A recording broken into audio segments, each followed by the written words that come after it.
श्रीऋणमोचकमङ्गलस्तोत्रम् मङ्गलो भूमिपुत्रश्च ऋणहर्ता धनप्रदः स्थिरासनो महाकायः सर्वकर्मविरोधकः लोहितो लोहिताक्षश्च सामगानां कृपाकरः धरात्मजः कुजो भौमो भूतिदो भूमिनन्दनः अंगारको यमश्चैव सर्वरोगापहारकः वृष्टेः कर्तापहर्ता च सर्वकामफलप्रदः एतानि कुजनामानि नित्यं यः श्रद्धया पठेत् ऋणं न जायते तस्य धनं शीघ्रमवाप्नुयात् धरणीगर्भसम्भूतं विद्युत्कान्तिसमप्रभं कुमारं शक्तिहस्तं च मङ्गलं प्रणमाम्यहम् स्तोत्रमङ्गारकस्यैतत् पठनीयं सदा नृभिः न तेषां भौमजा पीडा स्वल्पापि भवति क्वचित् अंगारकमहाभाग भगवन् भक्तवत्सल त्वां नमामि ममाशेष मृडमाशु विनाशय ऋणरोगादिदारिद्र्यं ये चान्ये ह्यपमृत्यवः भयक्लेशमनस्तापा नश्यन्तु मम सर्वदा अतिवक्त्रदुरारर्घ्य भोगमुक्तजितात्मनः तुष्टो ददासि साम्राज्यं रुष्टो हरसि तत्क्षणात् विरिञ्चि शक्रविष्टूनां मनुष्याणां तु का कथा तेन त्वं सर्वसत्त्वेन ग्रहराजो महाबलः पुत्रान् देहि धनं देहि त्वामस्मि शरणं गतः ऋणदारिद्र्यदुःखेन शत्रूणां च भयात् ततः एभिर्द्वादशभिः श्लोकैर्यः स्तौति च धरासुतं महतीं श्रियमवाप्नोति ह्यपरो धनदो युवा श्रीयन्त्रोद्धारक हनुमत्स्तोत्रम् नमामि दूतं रामस्य सुखदं च सुरद्रुमं श्रीमारुतात्मसम्भूतं विद्युत्काञ्चनसन्निभं पीनवृत्तं महाबाहुं सर्वशत्रुनिवारणं रामप्रियतमं देवं भक्ताभीष्टप्रदायकं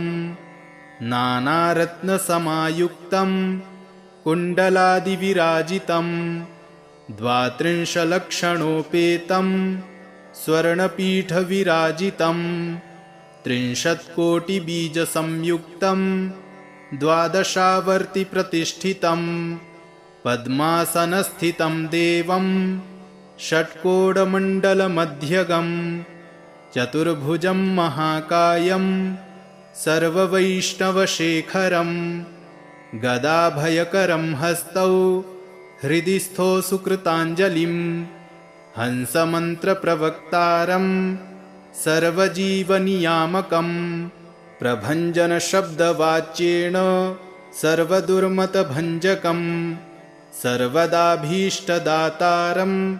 सतां वै दृढमाहवे अञ्जनागर्भसम्भूतं सर्वशास्त्रविशारदं कपीनां प्राणदातारं सीतान्वेषणतत्परम् अक्षादिप्राणहन्तारं लङ्कादहनतत्परं लक्ष्मणप्राणदातारं सर्ववानरयूथपं किङ्कराः सर्वदेवाद्याः जानकीनाथस्य किङ्करं वासिनं चक्रतीर्थस्य दक्षिणस्थगिरौ सदा तुङ्गाम्भोधितरङ्गस्य वातेन परिशोभिते नानादेशगतैः सद्भिः सेव्यमानं नृपोत्तमैः धूपदीपादिनैवेद्यैः पञ्चखाद्यैश्च शक्तितः भजामि श्रीहनुमन्तं हेमकान्तिसमप्रभं व्यासतीर्थयतीन्द्रेण पूजितं च विधानतः। त्रिवारं यः पठे नित्यं स्तोत्रं भक्त्या द्विजोत्तमः। वाञ्छितं लभतेऽभीष्टं षड्मासाभ्यन्तरे खलु। पुत्रार्थी लभते पुत्रं यशोर्थी लभते यशः। विद्यार्थी लभते विद्यां धनार्थी लभते धनम्। सर्वथा मास्तु सन्देहो हरिः साक्षी जगत्पतिः। यः करोत्यत्र सन्देहं स याति नरकं ध्रुवम्। यन्त्रोद्धारकस्तोत्रं षोडशश्लोकसंयुतं श्रवणं कीर्तनं वा सर्वपापैः प्रमुच्यते। श्रीशिवरक्षास्तोत्रम् चरितं देवदेवस्य महादेवस्य पावनम् अपारं परमोदारं चतुर्वर्गस्य साधनम्। गौरीविनायकोपेतं पञ्चवक्त्रं त्रिनेत्रकं शिवं ध्यात्वा दशभुजं शिवरक्षां पठेन्नरः। गङ्गाधरः शिरः पातु भालमर्धेन्दुशेखरः। नयने मदनध्वंसी कर्णौ सर्पविभूषणः। घ्राणं पातु पुरारातिर्मुखं पातु जगत्पतिः। जिह्वां वागीश्वरः पातु कन्धरां शितिकन्धरः। श्रीकण्ठः पातु मे कण्ठं स्कन्धौ विश्वधुरन्धरः। भुजौ भूभारसंहर्ता करौ पातु पिनाग्ध्रिक। हृदयं शङ्करः पातु जठरं गिरिजापतिः। नाभिं मृत्युञ्जयः पातु कटिव्याघ्रजिनाम्बरः। सक्थिनी पातु दीनार्त शरणागतवत्सलः। ऊरू महेश्वरः पातु जानुनी जगदीश्वरः। जङ्घे पातु जगत्कर्ता गुल्फौ पातु गणाधिपः। चरणौ करुणासिन्धुः सर्वाङ्गानि सदाशिवः। एतां शिवबलोपेतां रक्षां यः सुकृती पठेत् स भुक्त्वा सकलान् कामान् शिवसायुज्यमाप्नुयात्।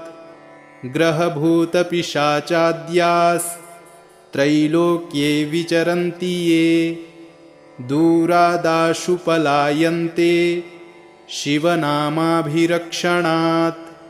अभयं करनामेदं कवचं पार्वतीपतेः। भक्त्या बिभर्ति यः कण्ठे तस्य वश्यं जगत्त्रयम्। इमां नारायणः स्वप्ने शिवरक्षां यथा दिशत। प्रातरुत्थाय योगीन्द्रो याज्ञवल्क्यस्तथा लिखत। मङ्गलो भूमिपुत्रश्च ऋणहर्ता धनप्रदः। स्थिरासनो महाकायः सर्वकर्मविरोधकः। लोहितो लोहिताक्षश्च सामगानां कृपाकरः। धरात्मजः कुजो भौमो भूतिदो भूमिनन्दनः। अङ्गारको यमश्चैव सर्वरोगापहारकः। वृष्टेः कर्तापहर्ता च सर्वकामफलप्रदः।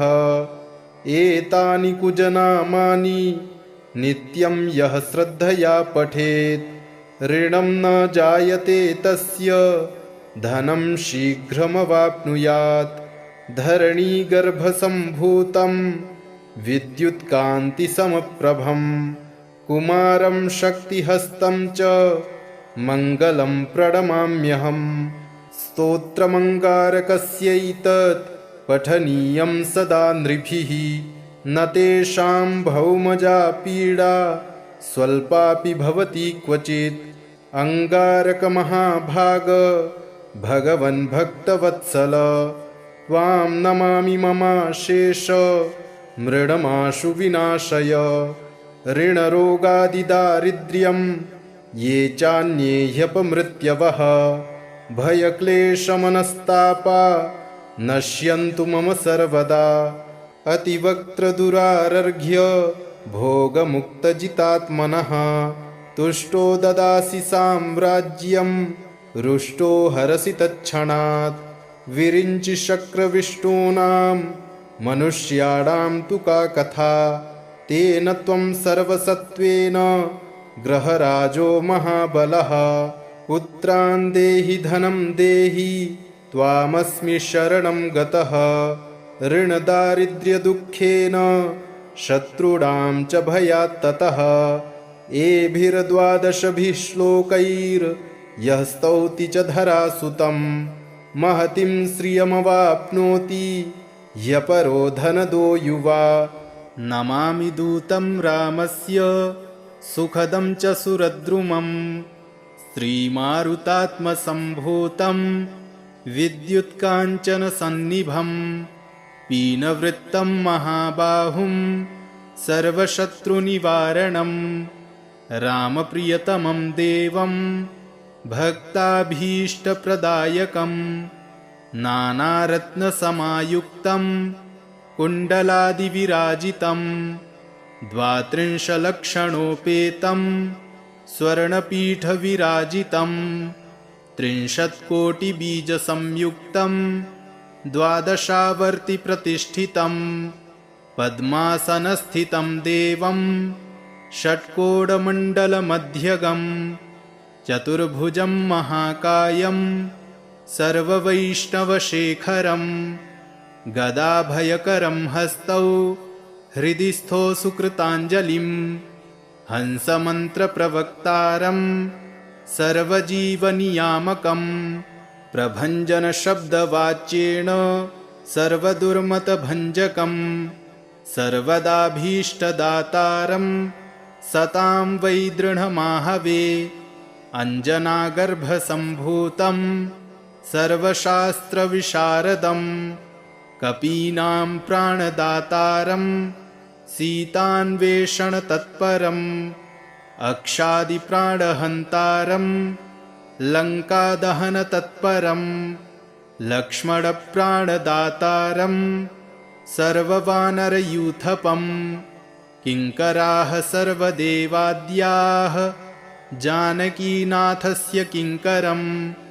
वासिनं चक्रतीर्थस्य दक्षिणस्थगिरौ सदा, तुङ्गाम्भोधितरङ्गस्य वातेन परिशोभिते। नानादेशगतैः सद्भिः सेव्यमानं नृपोत्तमैः, धूपदीपादिनैवेद्यैः पञ्चखाद्यैश्च शक्तितः। भजामि श्रीहनुमन्तं हेमकान्तिसमप्रभं, व्यासतीर्थयतीन्द्रेण पूजितं च विधानतः।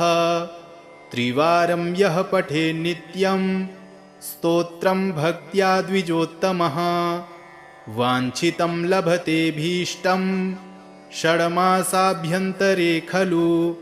पुत्रार्थी लभते पुत्रं, यशोर्थी लभते यशः, विद्यार्थी लभते विद्यां, धनार्थी लभते धनम्।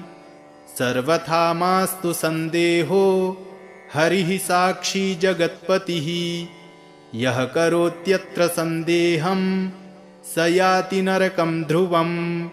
यन्त्रोद्धारकस्तोत्रं 16 श्लोकसंयुतं, श्रवणं कीर्तनं वा सर्वपापैः प्रमुच्यते। चरितं देवदेवस्य महादेवस्य पावनम्, अपारं परमोदारं चतुर्वर्गस्य साधनं। गौरीविनायकोपेतं पञ्चवक्त्रं त्रिनेत्रकं, शिवं ध्यात्वा दशभुजं शिवरक्षां पठेन्नरः गङ्गाधरः शिरः पातु भालमर्धेन्दुशेखरः नयने मदनध्वंसी कर्णौ सर्पविभूषणः घ्राणं पातु पुरारातिर्मुखं पातु जगत्पतिः जिह्वां वागीश्वरः पातु कन्धरां शितिकन्धरः श्रीकण्ठः पातु मे कण्ठं स्कन्धौ विश्वधुरन्धरः भुजौ भूभारसंहर्ता करौ पातु पिनाग्ध्रिक हृदयं शङ्करः पातु जठरं गिरिजापतिः नाभिं मृत्युञ्जयः पातु कटिव्याघ्रजिनाम्बरः सक्थिनी पातु दीनार्त शरणागतवत्सलः ऊरू महेश्वरः पातु जानुनी जगदीश्वरः जङ्घे पातु जगत्कर्ता गुल्फौ पातु गणाधिपः चरणौ करुणासिन्धुः सर्वाङ्गानि सदाशिवः एतां शिवबलोपेतां रक्षां यः सुकृती पठेत् स भुक्त्वा सकलान् कामान् शिवसायुज्यमाप्नुयात् ग्रहभूतपिशाचाद्यास्त्रैलोक्ये विचरन्ति ये दूरादाशु पलायन्ते शिवनामाभिरक्षणात् अभयं करनामेदं कवचं पार्वतीपतेः भक्त्या बिभर्ति यः कण्ठे तस्य वश्यं जगत्त्रयम् इमां नारायणः स्वप्ने शिवरक्षां यथा दिशत प्रातरुत्थाय योगीन्द्रो याज्ञवल्क्यस्तथा लिखत मङ्गलो भूमिपुत्रश्च ऋणहर्ता धनप्रदः स्थिरासनो महाकायः सर्वकर्मविरोधकः लोहितो लोहिताक्षश्च सामगानां कृपाकरः धरात्मजः कुजो भौमो भूतिदो भूमिनन्दनः अङ्गारको यमश्चैव सर्वरोगापहारकः वृष्टेः कर्तापहर्ता च सर्वकामफलप्रदः एतानि कुजनामानि नित्यं यः श्रद्धया पठेत् ऋणं न जायते तस्य धनं शीघ्रमवाप्नुयात् धरणीगर्भसम्भूतं विद्युत्कान्तिसमप्रभं कुमारं शक्तिहस्तं च मङ्गलं प्रणमाम्यहम् स्तोत्रमङ्गारकस्यैतत् पठनीयं सदा नृभिः न तेषां भौमजा पीडा स्वल्पापि भवति क्वचित् अङ्गारकमहाभाग भगवन् भक्तवत्सल त्वां नमामि ममाशेष मृडमाशु विनाशय ऋणरोगादिदारिद्र्यं ये चान्ये ह्यपमृत्यवः भयक्लेशमनस्तापा नश्यन्तु मम सर्वदा अतिवक्त्रदुरारर्घ्य भोगमुक्तजितात्मनः तुष्टो ददासि साम्राज्यं रुष्टो हरसि तत्क्षणात् विरिञ्चि शक्रविष्टूनां मनुष्याणां तु का कथा तेन त्वं सर्वसत्त्वेन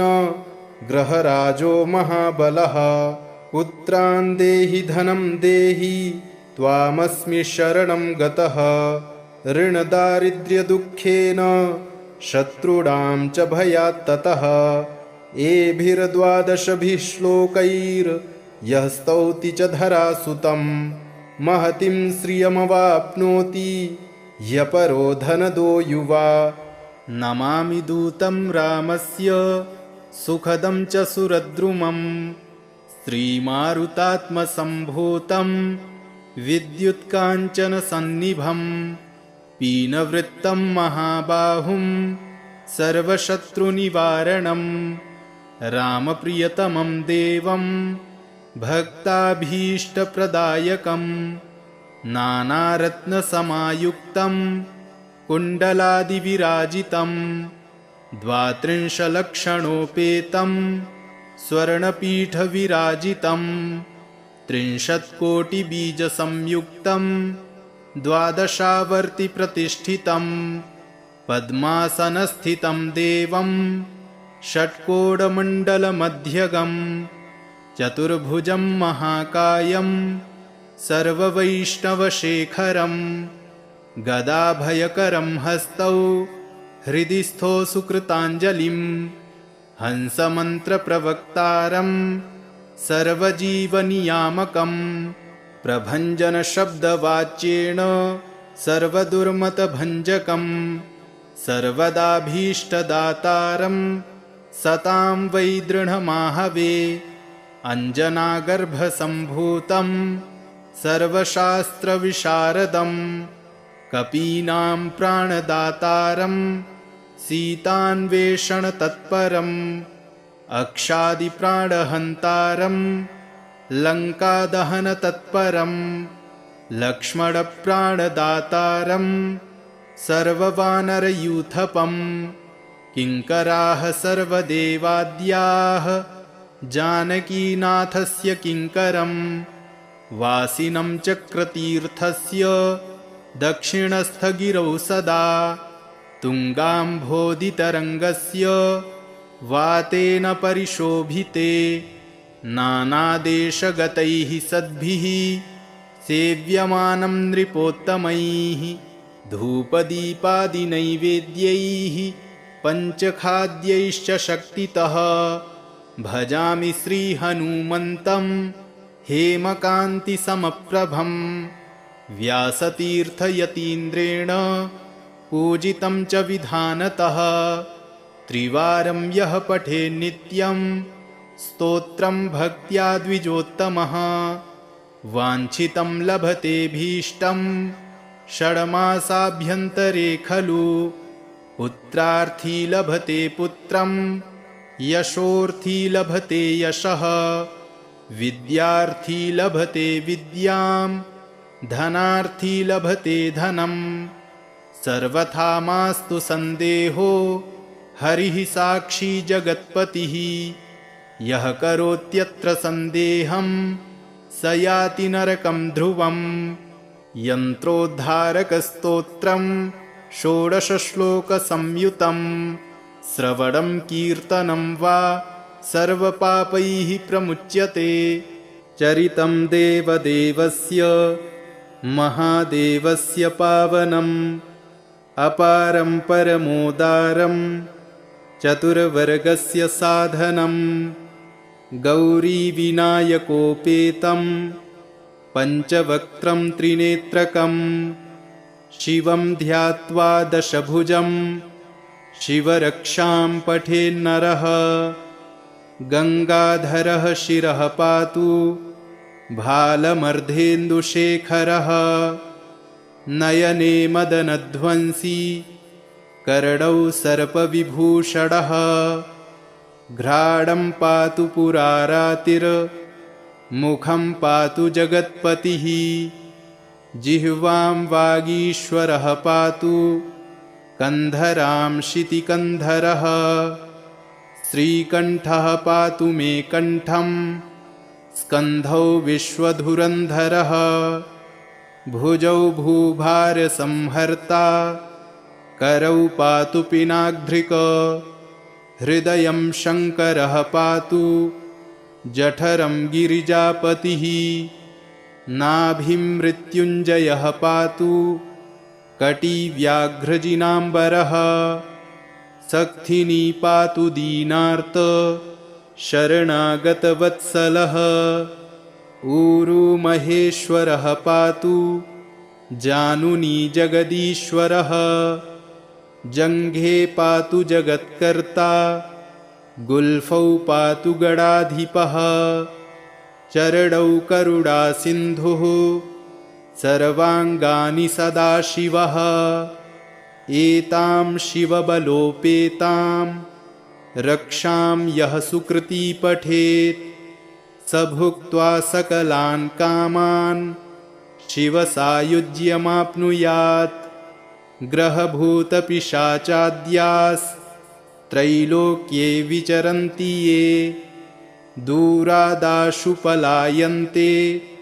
शिवनामाभिरक्षणात् अभयं करनामेदं कवचं पार्वतीपतेः भक्त्या बिभर्ति यः कण्ठे तस्य वश्यं जगत्त्रयम् इमां नारायणः स्वप्ने शिवरक्षां यथा दिशत प्रातरुत्थाय योगीन्द्रो याज्ञवल्क्यस्तथा लिखत मङ्गलो भूमिपुत्रश्च ऋणहर्ता धनप्रदः स्थिरासनो महाकायः सर्वकर्मविरोधकः लोहितो लोहिताक्षश्च सामगानां कृपाकरः धरात्मजः कुजो भौमो भूतिदो भूमिनन्दनः अङ्गारको यमश्चैव सर्वरोगापहारकः वृष्टेः कर्तापहर्ता च सर्वकामफलप्रदः एतानि कुजनामानि नित्यं यः श्रद्धया पठेत् ऋणं न जायते तस्य धनं शीघ्रमवाप्नुयात् धरणीगर्भसम्भूतं विद्युत्कान्तिसमप्रभं कुमारं शक्तिहस्तं च मङ्गलं प्रणमाम्यहम् स्तोत्रमङ्गारकस्यैतत् पठनीयं सदा नृभिः न तेषां भौमजा पीडा स्वल्पापि भवति क्वचित् अङ्गारकमहाभाग भगवन् भक्तवत्सल त्वां नमामि ममाशेष मृडमाशु विनाशय ऋणरोगादिदारिद्र्यं ये चान्ये ह्यपमृत्यवः भयक्लेशमनस्तापा नश्यन्तु मम सर्वदा अतिवक्त्रदुरारर्घ्य भोगमुक्तजितात्मनः तुष्टो ददासि साम्राज्यं रुष्टो हरसि तत्क्षणात् विरिञ्चि शक्रविष्टूनां मनुष्याणां तु का कथा तेन त्वं सर्वसत्त्वेन ग्रहराजो महाबलः पुत्रान् देहि धनं देहि त्वामस्मि शरणं गतः ऋणदारिद्र्यदुःखेन शत्रूणां च भयात् ततः एभिर्द्वादशभिः श्लोकैर्यः स्तौति च धरासुतं महतीं श्रियमवाप्नोति ह्यपरो धनदो युवा नमामि दूतं रामस्य सुखदं च सुरद्रुमं श्रीमारुतात्मसम्भूतं विद्युत्काञ्चनसन्निभं पीनवृत्तं महाबाहुं सर्वशत्रुनिवारणं रामप्रियतमं देवं भक्ताभीष्टप्रदायकं नानारत्नसमायुक्तं कुण्डलादिविराजितं 32 स्वर्णपीठविराजितं 30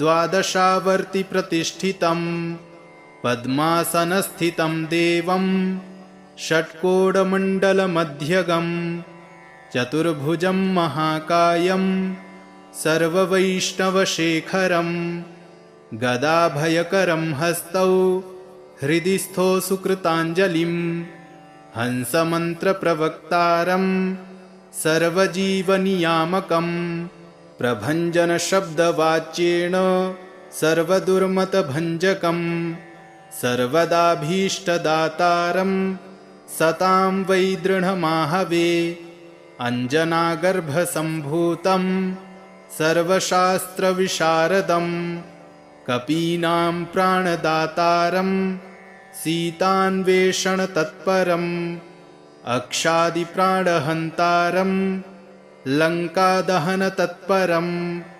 लक्ष्मणप्राणदातारं सर्ववानरयूथपं किङ्कराः सर्वदेवाद्याः जानकीनाथस्य किङ्करं वासिनं चक्रतीर्थस्य दक्षिणस्थगिरौ सदा तुङ्गाम्भोधितरङ्गस्य वातेन परिशोभिते नानादेशगतैः सद्भिः सेव्यमानं नृपोत्तमैः धूपदीपादिनैवेद्यैः पञ्चखाद्यैश्च शक्तितः भजामि श्रीहनुमन्तं हेमकान्तिसमप्रभं व्यासतीर्थयतीन्द्रेण पूजितं च विधानतः त्रिवारं यः पठेत् नित्यं स्तोत्रं भक्त्या द्विजोत्तमः वाञ्छितं लभतेऽभीष्टं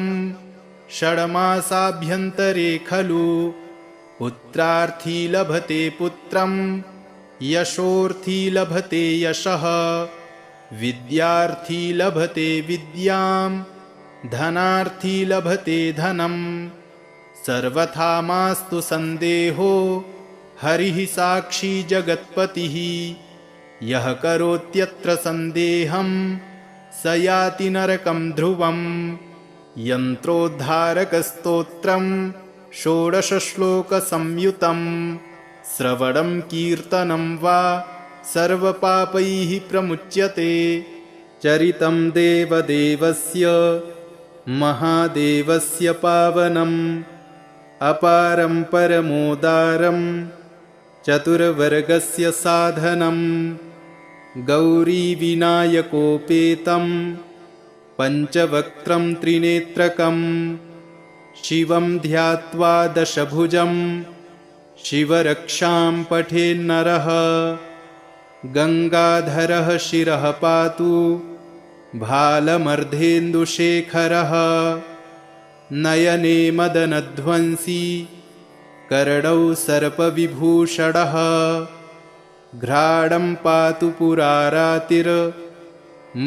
पातु जगत्पतिः जिह्वां वागीश्वरः पातु कन्धरां शितिकन्धरः श्रीकण्ठः पातु मे कण्ठं स्कन्धौ विश्वधुरन्धरः भुजौ भूभारसंहर्ता करौ पातु पिनाग्ध्रिक हृदयं शङ्करः पातु जठरं गिरिजापतिः नाभिं मृत्युञ्जयः पातु कटिव्याघ्रजिनाम्बरः सक्थिनी पातु दीनार्त शरणागतवत्सलः ऊरू महेश्वरः पातु जानुनी जगदीश्वरः जङ्घे पातु जगत्कर्ता गुल्फौ पातु गणाधिपः चरणौ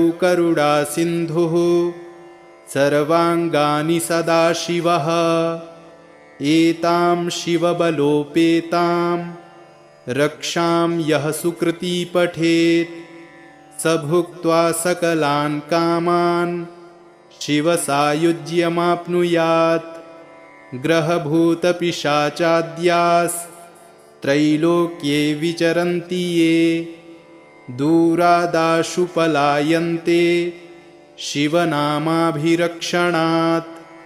अभयं करनामेदं कवचं पार्वतीपतेः भक्त्या बिभर्ति यः कण्ठे तस्य वश्यं जगत्त्रयम् इमां नारायणः स्वप्ने शिवरक्षां यथा दिशत प्रातरुत्थाय योगीन्द्रो याज्ञवल्क्यस्तथा लिखत मङ्गलो भूमिपुत्रश्च ऋणहर्ता धनप्रदः स्थिरासनो महाकायः सर्वकर्मविरोधकः लोहितो लोहिताक्षश्च सामगानां कृपाकरः धरात्मजः कुजो भौमो भूतिदो भूमिनन्दनः अङ्गारको यमश्चैव सर्वरोगापहारकः वृष्टेः कर्तापहर्ता च सर्वकामफलप्रदः एतानि कुजनामानि नित्यं यः श्रद्धया पठेत् ऋणं न जायते तस्य धनं शीघ्रमवाप्नुयात् धरणीगर्भसम्भूतं विद्युत्कान्तिसमप्रभं कुमारं शक्तिहस्तं च मङ्गलं प्रणमाम्यहम् स्तोत्रमङ्गारकस्यैतत् पठनीयं सदा नृभिः न तेषां भौमजा पीडा स्वल्पापि भवति क्वचित् अङ्गारकमहाभाग भगवन् भक्तवत्सल त्वां नमामि ममाशेष मृडमाशु विनाशय ऋणरोगादिदारिद्र्यं ये चान्ये ह्यपमृत्यवः भयक्लेशमनस्तापा नश्यन्तु मम सर्वदा अतिवक्त्रदुरारर्घ्य भोगमुक्तजितात्मनः तुष्टो ददासि साम्राज्यं रुष्टो हरसि तत्क्षणात् विरिञ्चि शक्रविष्टूनां मनुष्याणां तु का कथा तेन त्वं सर्वसत्त्वेन ग्रहराजो महाबलः पुत्रान् देहि धनं देहि त्वामस्मि शरणं गतः ऋणदारिद्र्यदुःखेन शत्रूणां च भयात् ततः एभिर्द्वादशभिः श्लोकैर्यः स्तौति च धरासुतं महतीं श्रियमवाप्नोति ह्यपरो धनदो युवा नमामि दूतं रामस्य सुखदं च सुरद्रुमं श्रीमारुतात्मसम्भूतं विद्युत्काञ्चनसन्निभं पीनवृत्तं महाबाहुं सर्वशत्रुनिवारणं रामप्रियतमं देवं भक्ताभीष्टप्रदायकं नानारत्नसमायुक्तं कुण्डलादिविराजितं 32 स्वर्णपीठविराजितं 30